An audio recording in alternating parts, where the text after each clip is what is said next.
মা হবার পরের জার্নি একটা আজব, মানে সমাজ বলো, মা হওয়ার আগে যে স্ট্রংনেস, যে মানে শক্তি, যে মানে পরিপূর্ণ আমাদের শারীরিক ক্ষমতা যেগুলোই থাকুক না কেন, যখন মা হয়ে যায় তারপরেও সেই সমাজ, কাজের জায়গা বলো, বাড়িতে বলো, সংসারে বলো, অন্যান্য জায়গায় বলো, সেই এনার্জি, সেই শক্তি ক্ষমতাটা বাড়ে, মানে একই রকম চায়।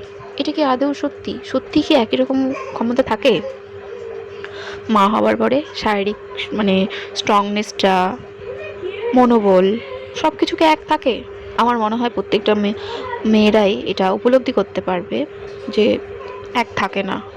আমাদের শারীরিক অনেকটা চেঞ্জ হয়ে যায়, মানসিকতা চেঞ্জ হয়ে যায়, শরীরের অনেক পরিবর্তন হয়, সেগুলো সত্যিই কেউ মেনে নিতে পারে না। তার উপরে যখন সমাজ চাপিয়ে দেয় যে আগের মতোই সে স্ট্রংনেসভাবে কাজ করবে এই সমাজে, বিশেষ করে কাজের জায়গায়, তখন সেটা সত্যিই হয়ে ওঠে না, সত্যি হয় না। আর সবথেকে খারাপ লাগে এই জিনিসটা মেয়েরাই বোঝে না।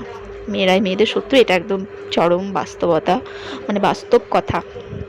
সত্যি হয় না, মানে আমরা এটা কবে পরিবর্তন করতে পারবো আমি জানি না। আদৌ পরিবর্তন হবে না এরকমই চলে যাবে আজীবনকাল?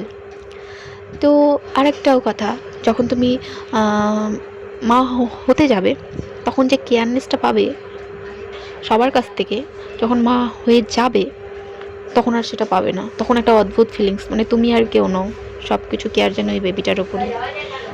না, এটা খারাপ বলছি না, কেন চাই না এরকম হয় আমি না বুঝতে পারি না, সত্যিই বুঝতে পারি না কেন এরকম হয়। সমস্ত কেয়ার তখন বেবির উপরে চলে যায়, তোমার পছন্দ অপছন্দ তখন আর কিছুই থাকে না।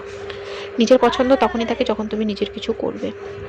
তো এই তো, আজকে আমি করেছিলাম তাল বড়া। তাল বড়াগুলো মানে অনেক দিন, মানে তালের পাল্পটা রাখা ছিল ডিপ ফ্রিজে, তাই আজকে করে নিলাম। টাটা।